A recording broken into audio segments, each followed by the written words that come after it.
Chris Castle here with Brer Bear. in this episode of The First Run. It's just Matt and Chris. Dave has his birthday, so he's too cool for school, and he's got to go to, I guess, is it Dave & Buster's now in Connecticut? When the hell did that get there? It's been there for about 6 months ago. It's in Manchester. Yeah, I saw it when I was there last. I'm all excited next time I'm back in town to check it out. Yeah. Not that, I mean, I've been to a Dave & Buster's. Anyway, Matt. Dave is not here, so we're postponing our Chappie talk until next week, and we're probably going to work in a little Run All Night as well, because it's Liam Neeson, Ed Harris, two old badass guys, so that's always worth some fun. But, Matt, then I wanted to give you something to listen to, so we're just going to do an old-school lounge episode. We're just going to kind of talk about some stuff that's been going on that has piqued our interest. We'll also still fill you in on what's coming up on Blu-ray and DVD on March 17th, this upcoming Tuesday. And I'm going to clear my throat. Good times. And then we're going to talk about a bunch of different things. Like, what? So, some Netflix hidden gems, stuff you can search for on Netflix and check out. We'll tell you some TV shows you can check out as well that are streaming. And then just general nonsense. I'm looking forward to general nonsense. Yes. It's always a lot of fun. So, Matt, what do you think? What should we start off with? Just the hidden gem stuff? Or you want to talk about TV stuff? Or okay. Let's talk about the hidden gems.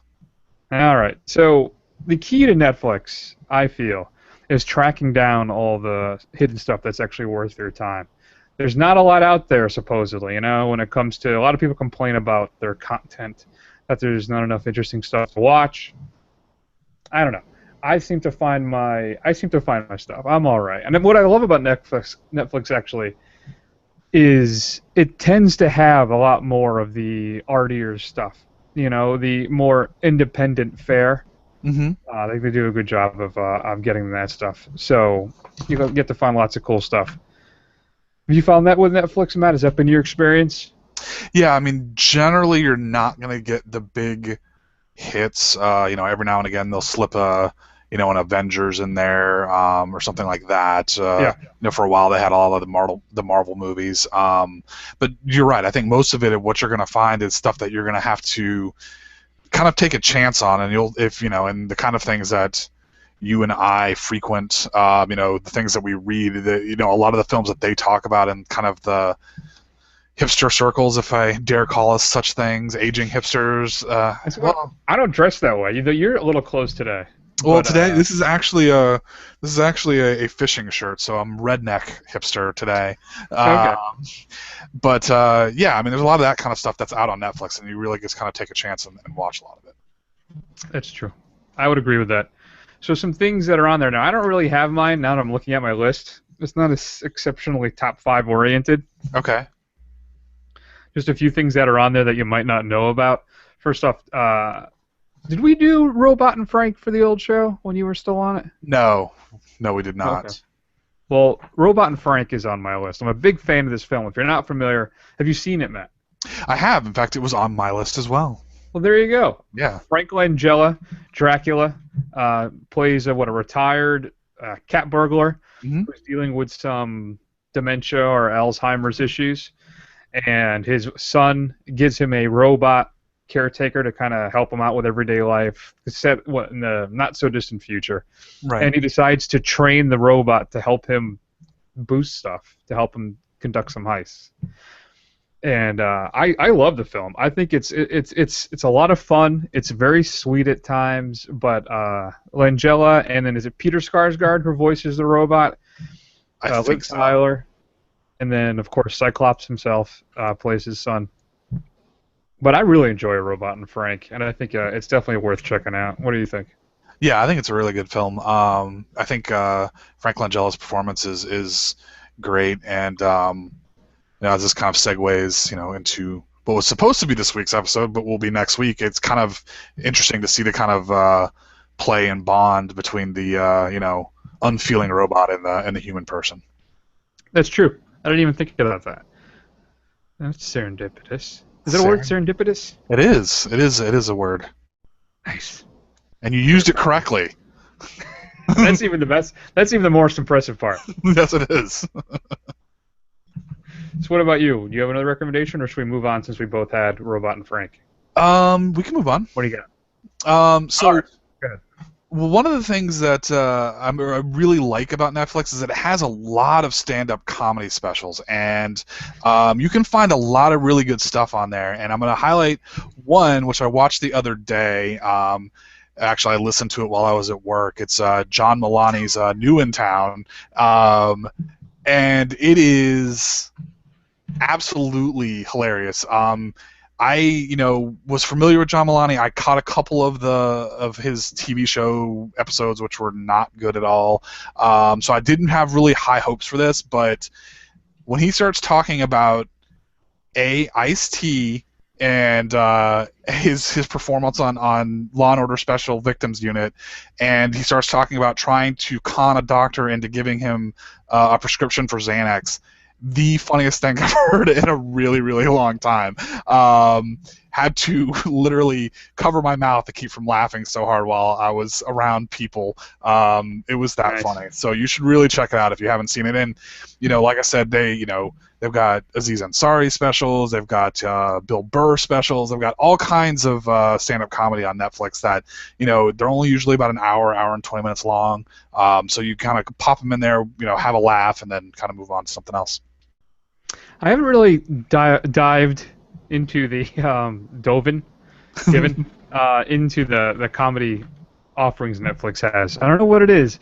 I have all these desires and things I want to see, but I just have never done it. I really want to watch the Nick Offerman one as well. I think there's a Louis C.K. on there as well. Yeah, I've read that the Aziz Ansari one, the newest one, is supposed to be really good. Yeah, it is pretty funny. Yeah. But I don't know why. It's one part of one corner that I haven't really gotten into yet. Yeah, and I don't think a lot of people have, but it's something definitely worth checking out. Probably, if I was doing this in any kind of order of goodness, my number one would probably that's on Netflix that you should check out is Short Term 12. It was one of my favorite films when it came out that year, about 2 years ago. And I've always pushed this film. I think it's fantastic. If you're not familiar with Short Term 12, it's about a bunch of people, Brie Larson, and then the guy who was on the Newsroom, who played the Jim character. The two of them, it's mostly Brie Larson's film now. So I don't know if they're counselors per se, but they work in this center where kids that are told to be adopted, but they're not quite 18, where they live. So they deal with all these kind of troubled youths. And then they have some of their own personal issues. It is exceptionally funny at times, very sweet and endearing. Brie Larson is fantastic in the film. I thought she should have been nominated for an Academy Award. It is a really good film. And if you haven't seen it, Short Term 12 was one of the best films that came out. I think it was 2013. It's well worth your time. Interesting. I have not seen it. I'll have to go check it out. Here you go. What do you got? Let's see. So I've got some things. One of the things that Netflix is good at is it does have a lot of those films of actors who have become kind of parodies of themselves. We're in the middle of the reconnaissance. So you can Mud's on there. You've got some of Nicolas Cage, who's obviously been long descended into self-parody, and he's got some things that actually show you why he was still a good actor, like Joe is out there. But one of the things is they've just put it back out is In Bruges with Colin Farrell. So really what this is about, two hitmen, they botch a job while they're in London, and they're ordered to go lay low at a bed and breakfast in Bruges, Belgium, until their boss phones them with further instructions. And when they get that further instructions, it's something that they don't really want to do. Really kind of a black comedy kind of thing. I really enjoyed it. I thought Colin Farrell was really good, and it's kind of one of those things that as bad as he can be, as such as a bad reputation as he can have, he has some really good roles, and he can act. Yeah, I love In Bruges. It's actually on my list as well. It's a fantastic film. If you haven't seen it, you need to check it out. A really dark comedy, but really, really funny. And he also, the same director, Martin McDonagh, did Seven Psychopaths, which I enjoyed, but not as good. And then The Guard, which I really liked with Brendan Gleeson. If you haven't seen The Guard, I don't know if that's on Netflix, but The Guard's a lot of fun too. You should check that out. All right. That's a good pick, Matt. And it was on my list. Let me cross that off. Well, we're just like on the same wavelength here, buddy. Yeah, yeah. That's how I got to figure out a way to get like an Espo back on the show. Mm. When it's somebody disagreed with me as often and as vehemently as he did. Well, actually, I think you need to rephrase that. He would disagree with you, but you're the one who would get vehement about his selections. There were times I would yell and throw things, and yeah. You're quite apoplectic about it. But it was a good time. Yeah, it was. Speaking of Oscar-nominated performances, which I don't think this one was for some reason, and that's All Is Lost, Robert Redford, where it's not a lot of words in the film, but it's him at sea by himself on a boat. He's sailing along, and a storm hits, and it's basically him struggling to survive, and as nature basically tries to take him down. But if you haven't seen All Is Lost, it is fantastic. Won an Academy Award for sound. No, it didn't. And I remember I was really upset about that it didn't win one for sound design or sound editing, whichever it was nominated for, because it really should have. And I tweeted that, and actually the official All Is Lost Twitter account favorited my tweet and agreed, so I thought I was all excited about that. But yeah, it's on Netflix. All Is Lost, a fantastic performance by Redford as a guy who is desperately trying to survive, being lost at sea. Have you seen that one, Matt? I haven't. See, we're just adding stuff to the list here. There you go. Yeah. All right. So next film is one that actually just came out on Netflix. I believe it came out last year, and it is called Frank. And this is about an aspiring musician joins a band of eccentrics, and we'll really underline eccentrics, led by an enigmatic singer who wears a fake head on stage, and he never takes it off. Creative tension mounts as the group retreats into the woods to cut an album. So, based on that description, doesn't really do the film justice. It's a very very strange film. The guy in the head is Michael Fassbender. It's very unsettling, uncanny valley, just kind of looking at him. But also stars Maggie Gyllenhaal and some other people that I don't remember their names because I've never seen them before. Let's see, Dominic Sue. Domhnall Gleeson. Domhnall Gleeson and Scoot McNairy. It's a really good film. I really suggest checking it out.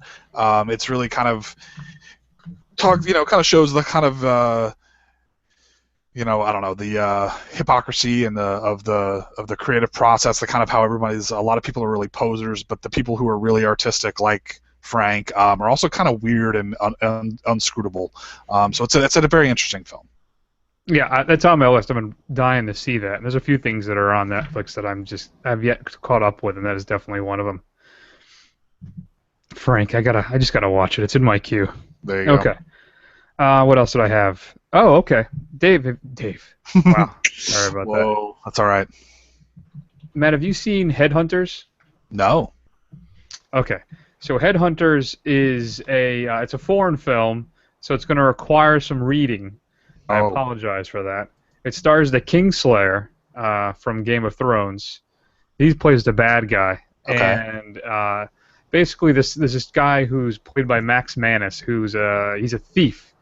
He's kind of this charming kind of guy, and but he goes around and steals stuff, and he steals something from the absolute wrong person, who then goes on to try and hunt him down and get his stuff back.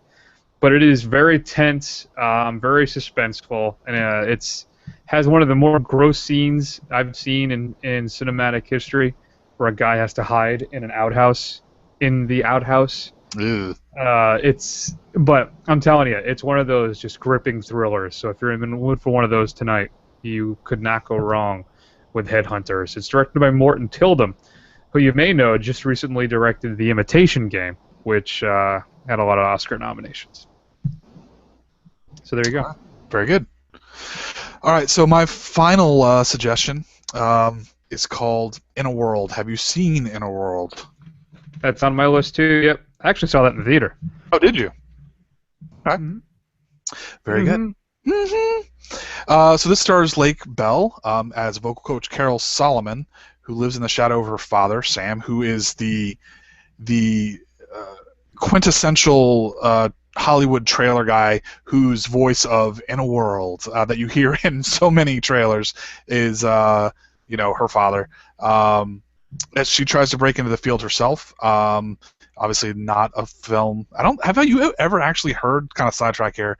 A film trailer voiced over by a woman? No, I don't think I have. Neither have I. So she jumps into a unexpectedly strange new career, and I think Lake Bell gives a good performance. I like Lake Bell. I like her from Children's Hospital. She's kind of I believe she wrote and I believe she wrote and directed this. Yeah. So, and it's got the kind of guys that you see in a lot of these things, like Rob Corddry, Ken Marino, Nick Offerman, Tig Notaro's in it as well. So it's got a lot of A-list comedy talent, and it's pretty good. Yeah, that's pretty good. I was surprised how funny it was, how much I enjoyed it. Yeah. I'm not as big a fan of Lake Bell as you and as some people are, but yeah. I really did enjoy it, and I softened on her a little after watching it. So, yeah, I agree. It's a good pick. What else do I really want to push? Jeremy Saulnier's Blue Ruin. Have you seen Blue Ruin yet, Matt? It's in the list. I have not seen it yet.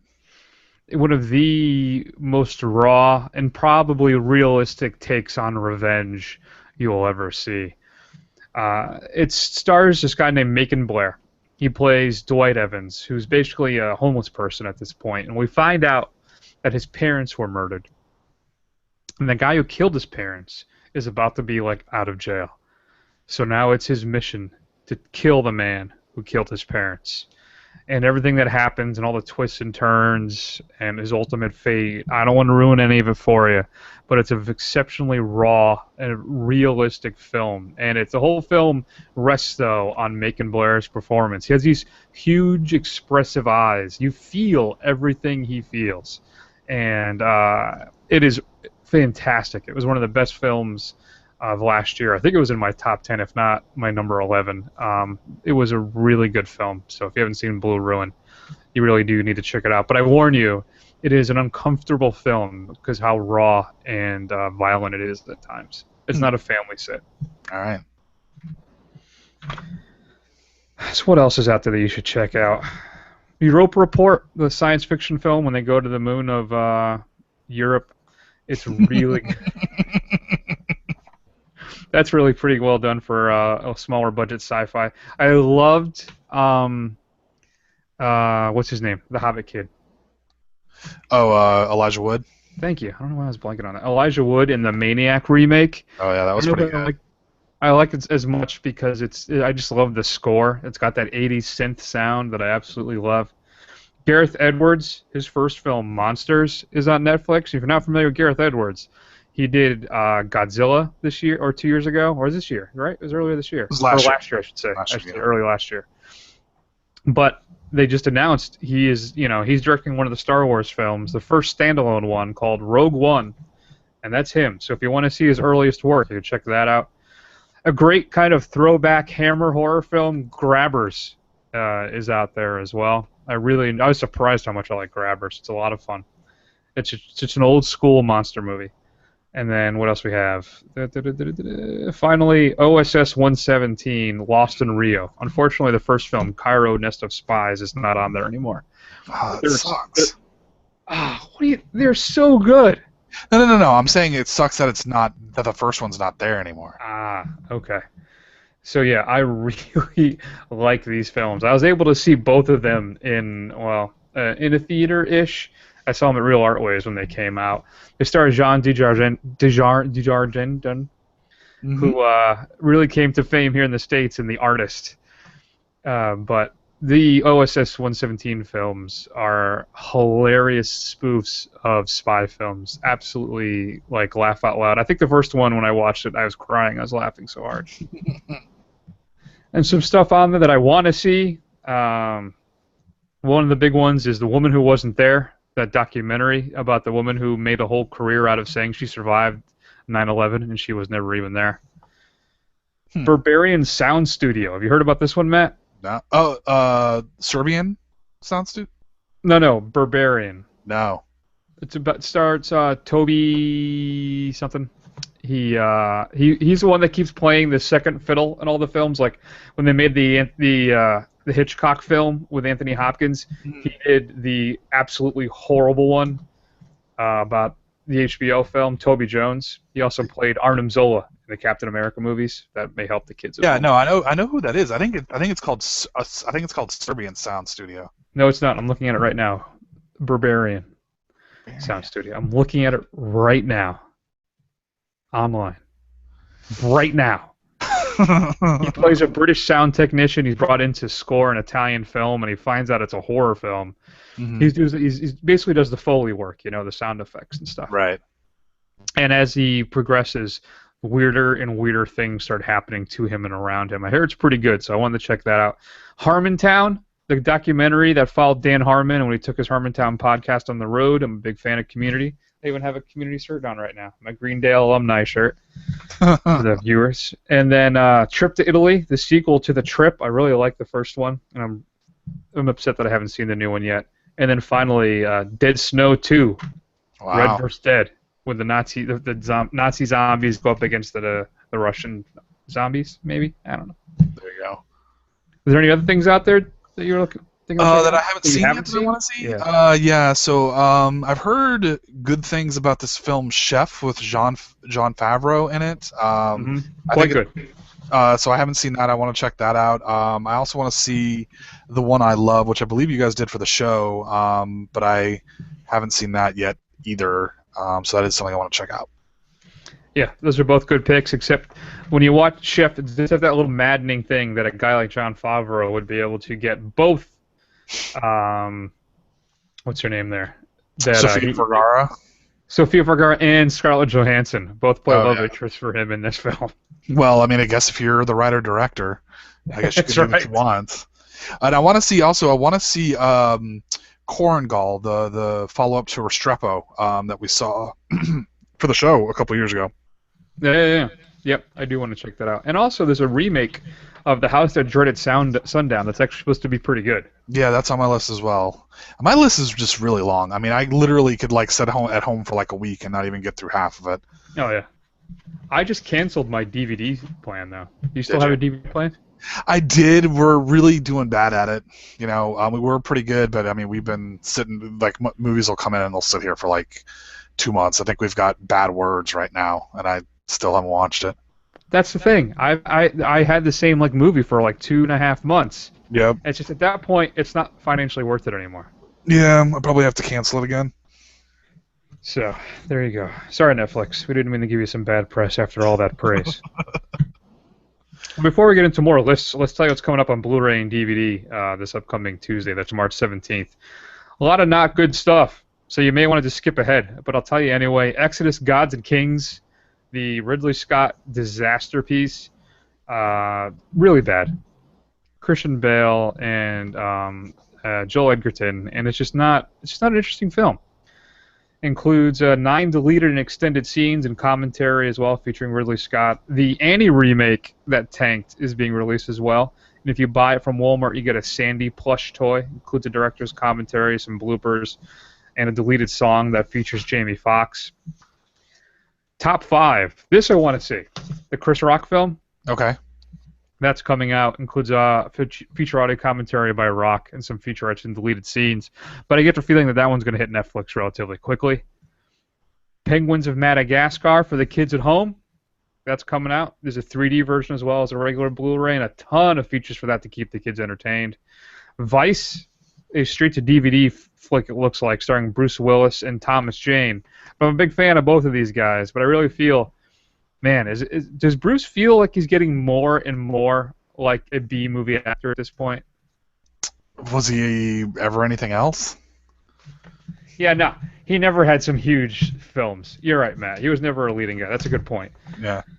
What are you talking about? So anyway, it includes Dolby Atmos, if you're a fan of that stuff and you have the money to shell out for that system, and a commentary by the director and some of the actors, but not the ones you care about. Son of a Gun, starring Ewan McGregor. He breaks out of prison. Australia's most notorious criminal, Brendan Lynch. He plays him. He enlisted a 19-year-old to accompany him and his crew on a gold heist that promises to deliver millions. However, as things start to go wrong, a deadly game of cat and mouse ensues. So you can check that out. Criterion is giving us Ride the Pink Horses from Robert Montgomery. We're a big fan of that work. His work, you can check that out. And then we're also going to get The Wild One. The Brando film is being released. The Lady from Shanghai, starring Rita Hayworth and Orson Welles. And then Agira, The Wrath of God. I know we're all a bunch of Werner Herzog fans around here, so that's getting released on Blu-ray. And of course, the perfect double feature with Troop Beverly Hills with Shelley Long. So that's the big stuff that's coming out. We obviously told you what's streaming. I don't have a straight-to-DVD pick of the week for you because I didn't bother to do it. So, Matt, let's transition into some news stuff. Okay. One thing we can talk about, I want to mention first, is, and maybe this is one of your articles, so I hope I'm not stepping on your thunder here. No, it's okay. There's rumor now that Kevin Smith's going to start shooting Clerks 3 this year. Yeah. And maybe has an idea to make Mallrats 2. Really, I had not heard about Mallrats 2, but I had seen him talking about Clerks 3 on Twitter. Do we care anymore? No, we don't. You know, I don't know if it's the fact that I'm getting older or the fact that Kevin Smith's movies are.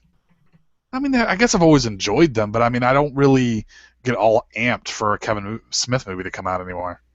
Did you see Tusk? Yes, I did. Yeah. How was that? I don't know. I did it actually on a horror roundup one day when Dave couldn't make it. So I did a bunch of horror films that I had seen. And it's interesting. It has some moments that I really enjoy. But the problem is I don't know if Kevin Smith is deliberately effing with me in the movie, because about 3/4 of the way in, the movie takes a sharp left turn. There's a big dog leg on me. It introduces a character I don't understand. You know, okay. It's what is he? He's not a private investigator, but he's a detective who's been chasing down our bad guy for years, and he meets up with Osment and Genesis Rodriguez there, and it's a ridiculously make-up. I think we're far enough out. I can mention this now, but a ridiculously make-up Johnny Depp doing this bizarre, Montreal French-esque accent, and I'm going to tell you, it's really funny. But the problem is, it tonally, the rest of the film isn't like that. The Tusk has points where it's darkly humorous, but never really kind of slapsticky. Okay. And when Depp shows up, it becomes that. Okay. And I don't know. It's weird. I'm not quite sure. Overall, though, I thought it was all right. I thought the Tusk costume itself was ridiculous. But I don't know. I can't really recommend it. Only as a curio, as a weird thing to see. Well, and that's the thing. So that was, and then he had the other quote unquote horror movie its name is escaping me, about the religious fanatics. What was that called? Oh yeah, with the what the hell was that? I think I actually didn't mind that one. The Westboro Baptist. It was okay, but again, the ending was kind of weird. You know, I don't know. I mean, the last movie of Kevin Smith's that, you know, it didn't do very well, but I liked it, was probably Zack and Miri. But his last two after that, the two horror movies, I've been less than impressed with, and I wasn't that impressed with Clerks 2 either. Even though I didn't think it was bad, it wasn't great. I don't know if he's somebody who can really go back to the well of his movies. Not that I really think there's a lot to go back to in some of those films. Yeah, Red State was the film. Okay, I don't know. I really like Clerks 2. I really did. I think it's because Rosario Dawson is just, I don't know if I could be more cliched, but breathes life into that entire film. Right. But I think we all liked back in the day when we first saw Cop Out, right? Yeah. I think we did like Cop Out, yeah. It was Although, a fair I haven't seen it since it came out. Yeah. I don't know. I'm always interested to see what he does with his View Askew characters. I've liked, in fact, if anything, out of that core, if we stick in the View Askew universe there, Mallrats for me is probably the weakest of the group. Okay. And that's the folks in the universe I have the least interest of revisiting. Okay. Though I like Jay and Silent Bob Strike Back a lot. I thought Dogma was good.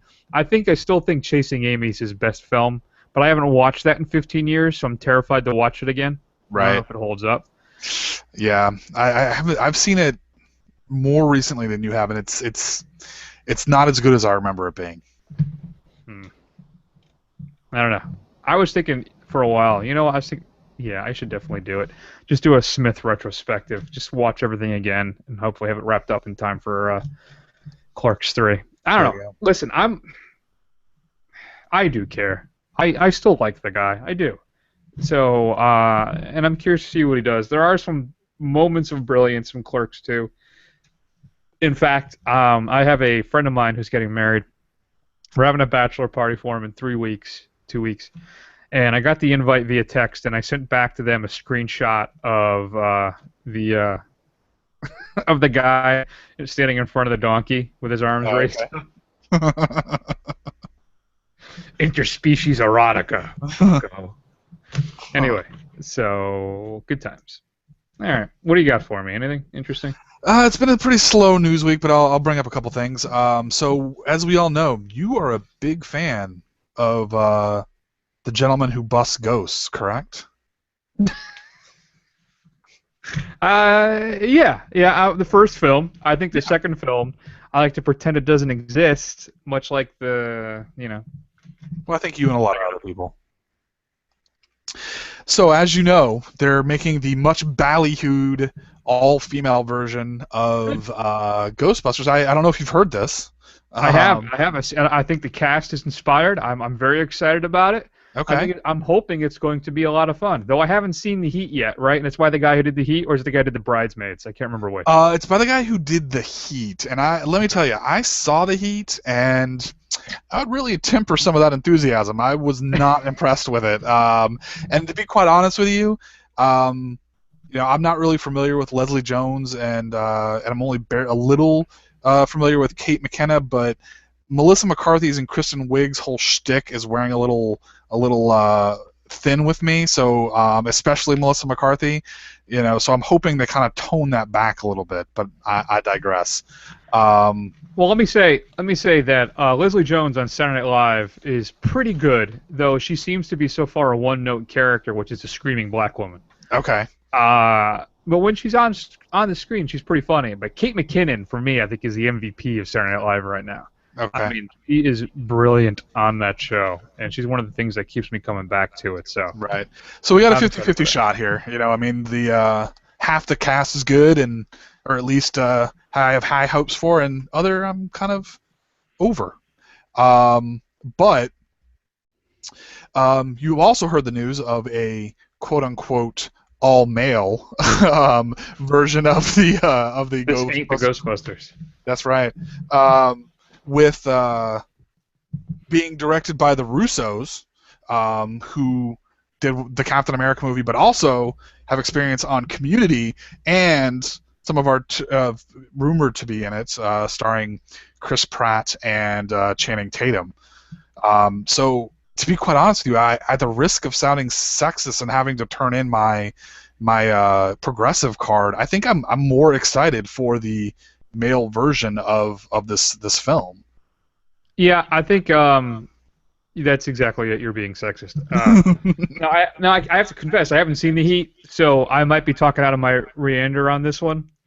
But and if you go strictly by directorial stuff, I'm very familiar with the Russos because of Community, as well as Captain America: The Winter Soldier. And aren't they taking over aren't they doing the Avengers, the Thanos quest thing? Yes, the Russos are doing the Infinity War. Thank you. Yeah. So you throw in that cast. The only problem is I'm assuming we're also going to get stuck with Jonah Hill and Michael Cera in that film. I don't know. I think it's inevitable. Well, they may have cameos, but they're not going to be leads. It's actually going to be a two-person film for that particular one with the co-leads. Yeah, but the Ernie Hudson's gonna be Kevin Hart too, right? They have to do that. Well, it's not a straight reboot. From what I hear, thank you, Marvel. As much as I like the way you're executing it, they're trying to make a shared world where I think like the all-female ones are going to be like the real Ghostbusters, and then these other two are going to be like guys who are emulating them, and at some point they're going to cross over. Okay, interesting. Wow, Yeah. I don't know. Ghostbusters really needed that kind of mythology. The whole shared universe. Exactly. I know. I think that's also something I'm thinking about as well. But hey, you know what? We'll see what happens. I'm not as excited about it as a lot of people are, but I think it'll be pretty good. Well, there's only one way I think that you guarantee seats, and that's Bill Murray, right? Yeah. And he really has, from what I understand, he has no real interest in going into any of this stuff, does he? Right. No, not. But I mean, at the same time, who the hell knows when the time actually comes? He may, show up. I'm sure he'll have at least a cameo in both of these films. Why not?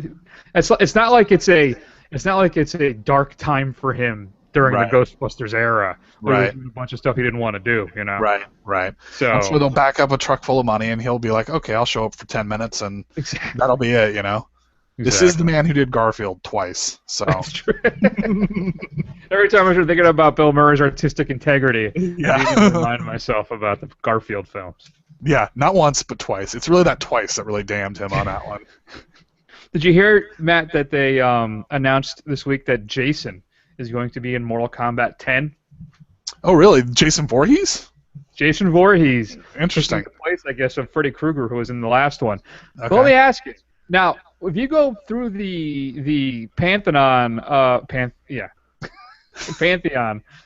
which I think is a more proper term, of horror movie bad guys, for me, next to zombies, which aren't really a named person, zombies are like the NFL of horror films. It's all just, it's a team. It's not the stars, because they're all wearing masks. The NFL.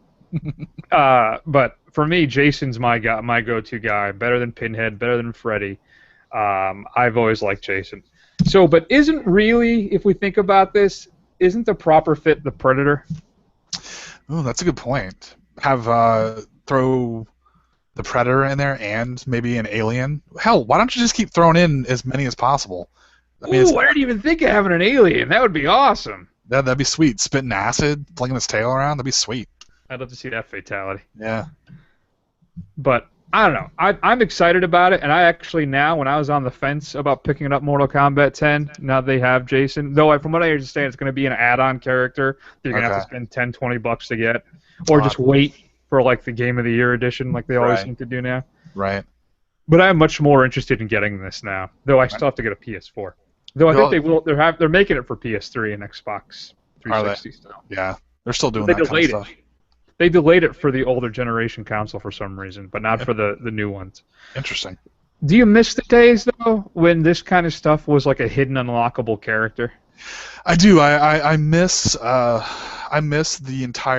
old days of complete games that work well when they come out. When you downloaded something, it was like another 4 or 5 hours of content, like almost like a separate episode. Those days are long gone, man. I really wish they would have had this hidden. I was very excited, but now that I know that I have to buy it, and I'm gonna have to spend another $5-10 on one dude. I'm not very happy about that. Yeah, so there you go. Well, hopefully they'll figure out a way to work in the Predator at some point, or maybe Xenomorph. But from what I understand, they're not technically Xenomorphs. No, Xenomorph is really just a generic term for an alien to sound fancy. Nerd. All right, you got anything else for me there too? Not really. Oh, wait, yes I do. So Jamie Foxx, who is starring in the biopic of Mike Tyson, stopped by on New York's Power 105 and casually dropped that Martin Scorsese will be helming this movie. So obviously this adds quite a bit more prestige. Not that Jamie Foxx didn't bring quite a bit already, but I think this is, I'm surprised that Scorsese would be doing a biopic going back to the boxing well, as it were. Right. Oh, maybe because his last biopic was one about Jesus? No, but I'm thinking about the one... I know, Raging Bull. I'm just kidding. I was trying to make a Jesus joke. Not really a Jesus joke at all. But yeah. So yeah, no, sure, great. I'm excited. Yeah. Sure. I mean, I think yeah, it's fine. It's fine. You know what's funny that you bring that up, because I feel like Scorsese's. I feel like I'm getting to him late in my life. Like, I've always understood conceptually that he's a fantastic director, you know, that he's a living legend. Yeah. But I've only really, for the last year or so, really kind of dove into his oeuvre and really kind of to appreciate it outside of just watching his movies. Right. I don't know why that is. It just seemed to happen with me. So I'm excited for it. Sure, I think it'll be interesting. It's. I wonder how big Fox is going to get, and it is. I wonder too what they're going to cover. Do you know? Are they going to cover just his boxing, his up and coming, or are they going to go into everything? The Robin Givens stuff, the face tattoo. Yeah, I don't know. If I had to guess, I'm sure it'll be. I don't know. It's a good question. I mean, I remember it'll be like a, probably.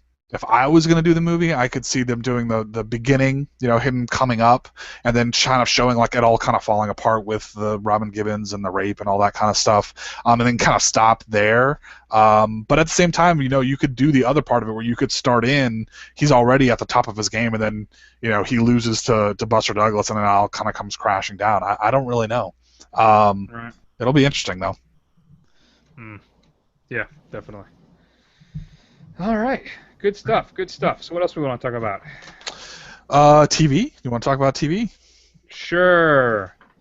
Let's talk about the television. The small screen. I don't understand how Gotham is. I did some research on this. Gotham, I think the worst of the superhero shows, hands down. It's terrible. I stopped watching it probably 2-3 months ago. It hasn't gotten any better. Yeah, it's terrible. It's 6 million viewers on average. 6 million people watch that show. It's an indictment of the American public. Constantine only had roughly around 3. Now, Constantine is flawed.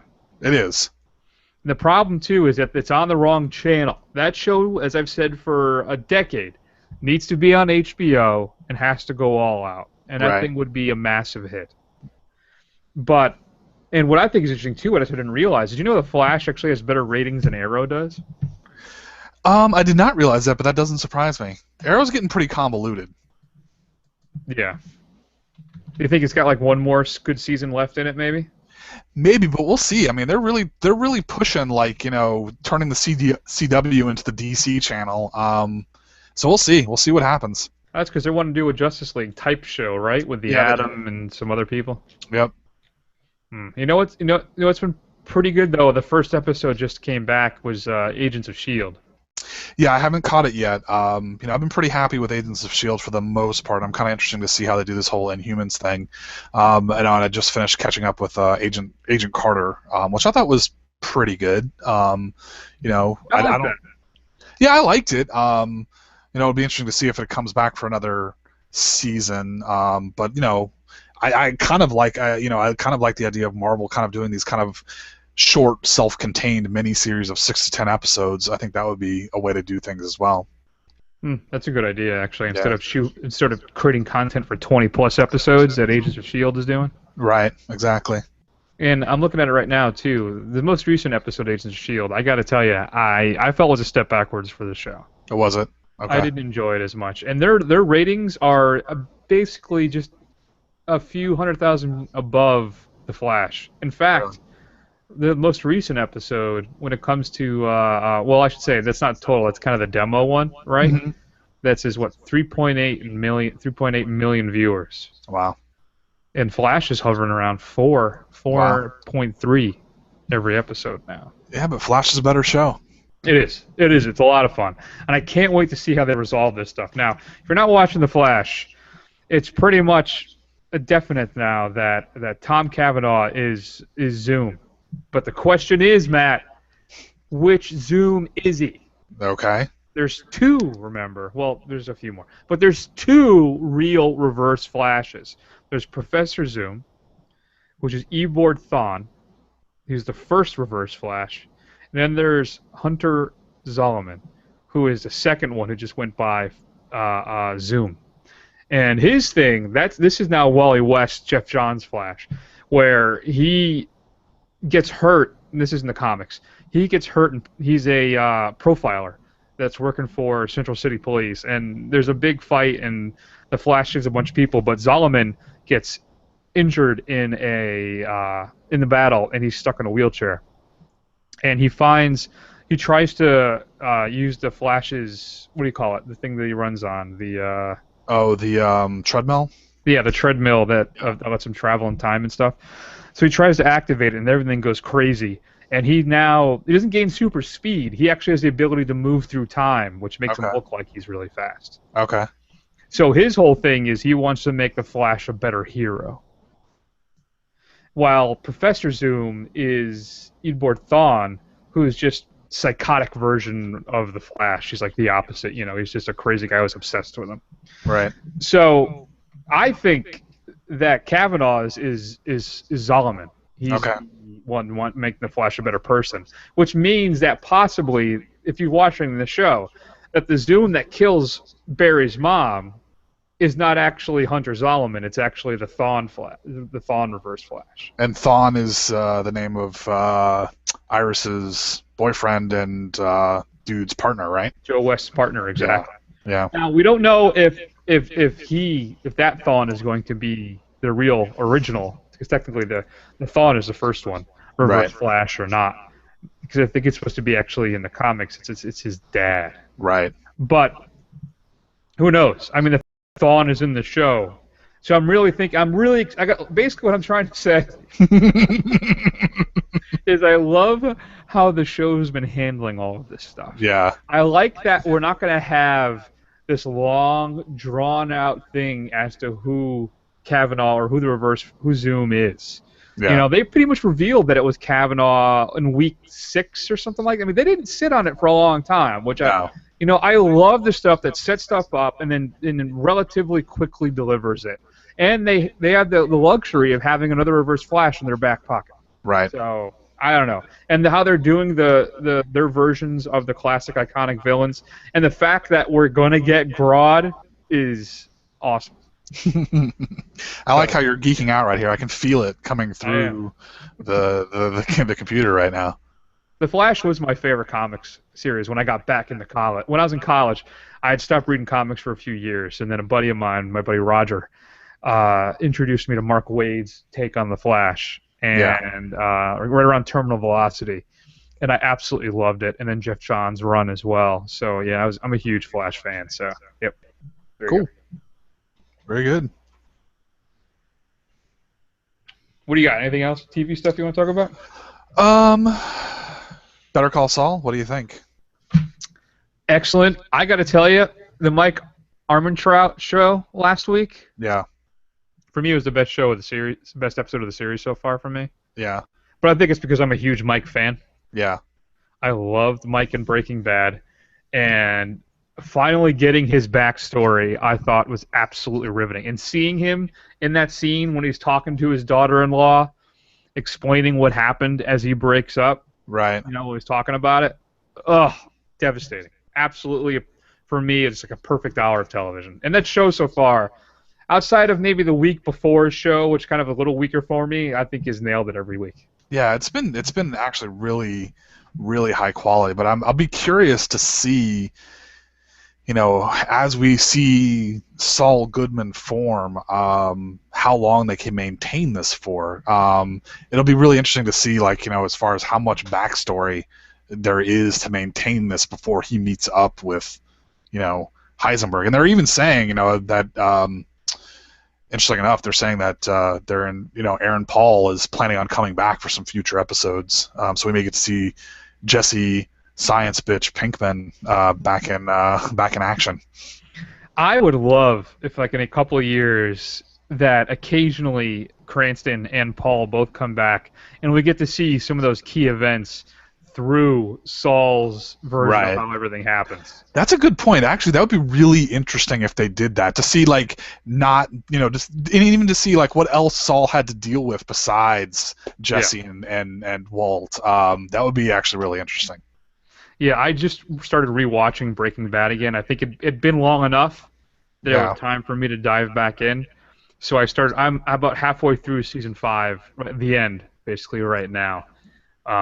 So I don't want to say anything because if you haven't seen it yet, I don't want to spoil it for you. But I'm telling you, it's even better the second time through. It is because I don't know why. I have a larger appreciation for it now. Even though, and you get to pick up on some of the stuff too, because as the show progresses, Gilligan gives you teases and little information of what's going to happen as the show goes. And it's fun to be able to pick those out and see them now coming ahead of time. Right. I wonder too if Gus Fring will show up on Saul at some point. I guess I don't know. I don't know. I think it's rife with possibility. Yeah. So it's one of the shows I look forward to the most every week. So it is really good stuff. It is really good stuff. What have you been thinking of how The Walking Dead's been in this second half? It's kind of annoying. The same thing happens every year. They kind of go to mid-season break and then they slow the whole thing down when it comes back. I think it's good, and I think it's interesting that they're trying to take it into different places, that maybe they're the bad guys now and they're not as good of people as you think that they are. So I do think that is pretty interesting. I've read the comics. Well, at least I know what happens in the comics as far as, Alexandria and Washington and all that kind of stuff. So it'll be interesting to see if they bring in some of that other stuff. It's been pretty good. I'm also interested to see this Walking Dead spinoff that we're supposed to get at the end of the year, to see how they treat that. Kind of see if it gets any better if it's completely removed from the comics. Yeah, I mean, I think I struggle with The Walking Dead sometimes because I feel like like you say, it's the same thing. Every story arc is basically the same thing. Mm-hmm. And then we kill off a major character to keep everybody, shocked and on the edge of their seat. And who's it going to be next? Right. So I'm wondering with this spin-off show if they're going to have a little more leeway. Yeah. You would think. And what I really was kind of hoping they would do and maybe they'll still do it in the future for The Walking Dead, was I was kind of hoping they would come back from this mid-season break and they would push forward so they could see that they've kind of acclimated to the community. Maybe it's gotten bigger, and kind of reset the status quo so you kind of see everything different. But instead, they're kind of showing this minutia and them dealing with all this kind of stuff, and it's just, I don't know, it's a little glacial. And I think they really should, push the reset button at this point and just kind of okay, let's start with a new normal. Everybody's older. Maybe Judith, is now not a baby anymore, those kinds of things. I think really that's what they should do. So hopefully we'll get that next year. We'll see. We'll see what happens. Yeah. I don't know. I'll tell you though, of all my complaints for it, I still look forward to it every week. Yeah, me too. I'm always curious to see what's going to happen next. Yeah. But I don't know. We'll see. I'm curious how this all works out in Alexandria now. As you said, you've read the books, so you kind of know what's going to happen. I don't. Yeah. So, but like you said, I do like the fact that maybe they're the violence. They're the bad guys. Yeah. As Walt would say, they're the ones that knock. They certainly are. They certainly are. Yeah, but I mean, they've been out there too long, so we'll see. It's interesting. What else you got for me? Anything? Let's see. What other shows are on right now? The only other thing I'm really watching, I was actually surprised. Have you caught up with any of the Sci-Fi's Return to Its Roots? I think you watched Helix, which I watched a few episodes of, but I didn't like it, so I stopped watching it. But I did watch 12 Monkeys, which has actually been surprisingly good. Have you had a chance to catch it? I'm surprised by that. I watched the whole first season of Helix. Yeah. And it was just a complete waste of time. Mm-hmm. I really did not enjoy it at all by the end of it. And even then, it was one of those things where I committed to watching it. Let's see what happens. And blah. I haven't watched the second season of the show at all. I haven't watched 12 Monkeys because to me, I feel I'm not going to watch. It's based on a Terry Gilliam film, right? And no Bruce Willis, no Brad Pitt, and I have trouble. Maybe you can help me with this. I have trouble with these types when their shows are adapted from films. Mm-hmm. because I know the story and I know how exceptionally well done it was originally done. So, like let me give you an example. I think it was on Netflix for a while. I don't know if it still is. The From Dusk Till Dawn show. I tried watching that because I really like that film, even though maybe the second half of the movie isn't as good or as entertaining as the first half.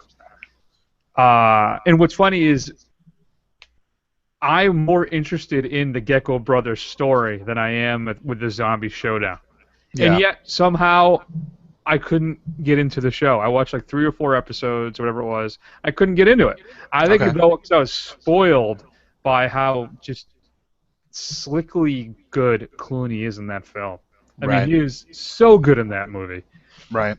That when I'm watching the Gecko Brothers and I don't see Clooney, I don't see Tarantino, I don't care. It just is. It's not the same thing.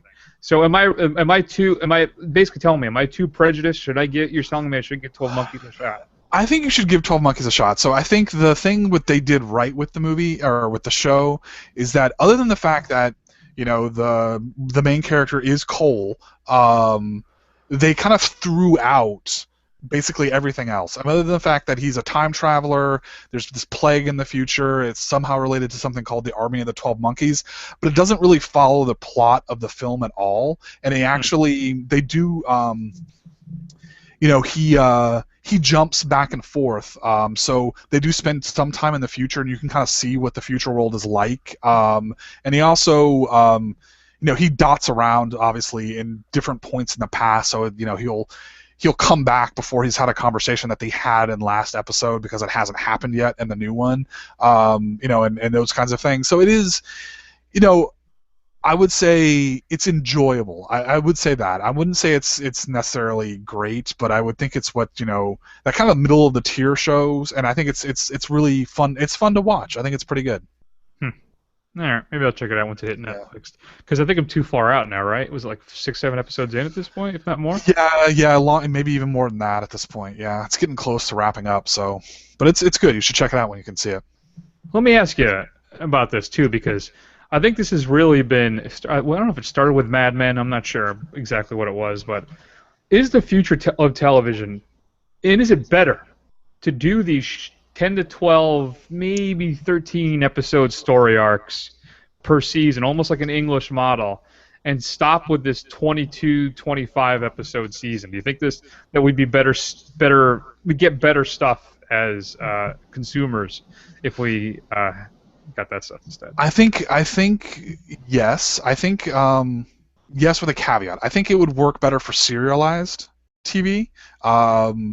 So anything that has an arc, I mean, when you have 22 episodes, you invariably have maybe 4 or 5 episodes that are kind of bloat and they don't really need to be there.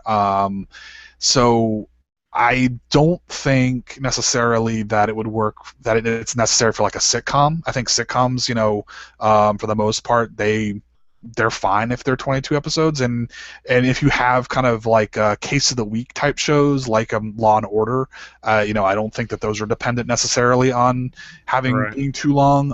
But I think if you're trying to tell a self-contained story, I think 13 episodes is probably just about right.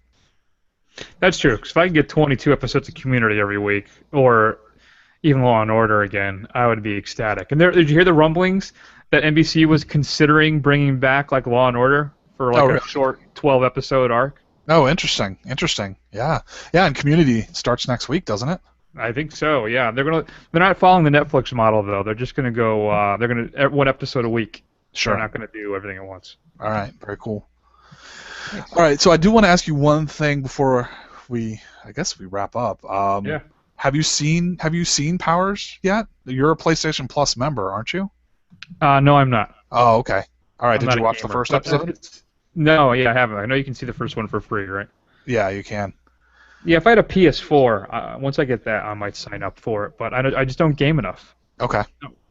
All right. How was it though? I haven't seen it either. I was going to ask you. All right. You know what I did see though? I did see the Power Rangers film. I thought that's you did? Yeah, the short film. What'd you think? I actually did enjoy it. Yeah. I was surprised how much I liked it. I like the whole super seriousness, and you know what, man, as corny as he is, man, James Van Der Beek, man, he goes all out on this later stuff, man. Yeah. We were watching Don't Trust the Bee on Apartment 3. We just started watching that on Netflix, and he's the best part of that show, man. He's pretty funny in that freaking show. Interesting. Yeah. Yeah, no. I was thought about checking that out, too, because I like Kristen Ritter a lot. But yeah, it's pretty good. It's pretty good. It's worth a watch. How many seasons? They get, like 2 seasons out of that? Yeah, 2 seasons. Yeah, they're both on Netflix. What about the Unbreakable Kimmy Schmidt, the Tina Fey's new show? Have you checked that out yet? I haven't seen it yet. Yeah, I haven't seen it. I mean, those type of things I'll probably catch up with in the summer after things like Justified and The Americans and all this other stuff that's on right now. How's that been? What do you think of Justified? I'm an episode behind, but it's been pretty friggin' good. It's been pretty friggin' good. I kind of like to seeing this whole Boyd thing coming to a head, and I don't. It'll be interesting, man. I don't know how I want this to turn out. I kind of want Boyd to get away. Yeah. But that's not going to happen. He was supposed to die in the first season initially, I believe. Yeah, he was. He was in the Elmore Leonard story that the first episode is based on. He does die in it. He gets killed in the at the dinner table scene or whatever. So he's been kept around this long, man. I really do kind of hope that he gets away. Although I think he and Ava are pretty much doomed. Yeah. Jesse Pinkman, too.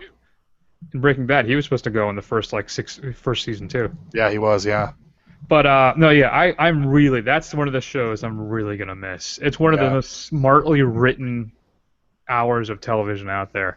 I just like watching those people talk to each other. It is fantastic. I am really going to miss that one when it's done. But it had to end sometime. Man, you know what? FX and AMC, man, they just keep bringing it. They've got good stuff. Indeed. All right. Well, that was fun. We wasted an hour, so that's pretty good. Good.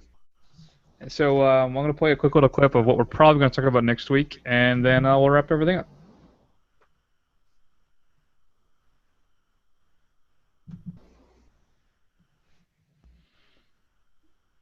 My computer's overheating.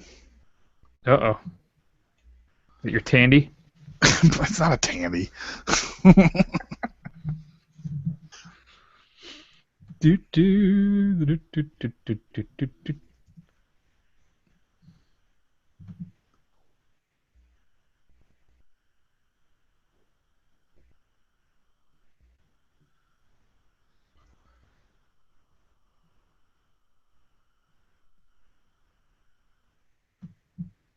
All right, screw that. I didn't realize that clip was mostly just silence and music. All right. So next week, the plan, bear with me, is to talk about Chappie as well as Run All Night. We're going to check out It Follows at some point. I guess there's no video on demand option yet, and it's only playing in New York this weekend. But it's a horror film that Matt and I are really excited to check out. So that's the general plan. We'll see what ends up happening. In the meantime, shoot us an email at feedback@thefirstrun.com. Check us out on Facebook and Twitter. You can watch the live broadcast of the show on YouTube as well. And even though he's not here, check out the Briar Rabbit channel on YouTube for the latest in video games, news, and walkthroughs. It's a pretty fun show. So that's it. Matt, thanks for stepping in this week, as always, and I'm glad you had some time to do this with me. And it was fun, though. We'll talk about TV stuff for a change, too. That was interesting. That was fun. Hey, I'm more of a small screen kind of guy, so whenever you want to talk about TV, here I am. Sounds good. All right, man. That's a big show for this week. We'll take an extended break, and we'll see you all in a week.